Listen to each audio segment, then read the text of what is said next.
Welcome to Space and Tech Solutions. Today we're over in Tattenhall Marina. Get a Starlink for a narrowboat.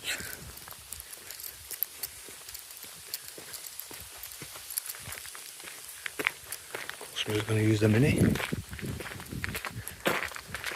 Get the most of the summer, it's not gonna last.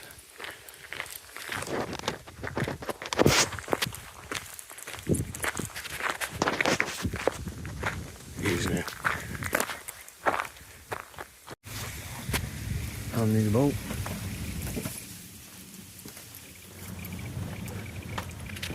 I need a low profile one. Next doors has got it, but obviously things have progressed. Using one of our old mounts. Not bolted through, it doesn't need to be. Perspex cover on top. Replace where the old aerial used to be. 100 meg plan. Covers the boat.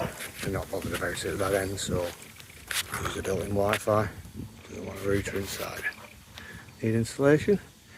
Anywhere in Cheshire, feel free to get in touch.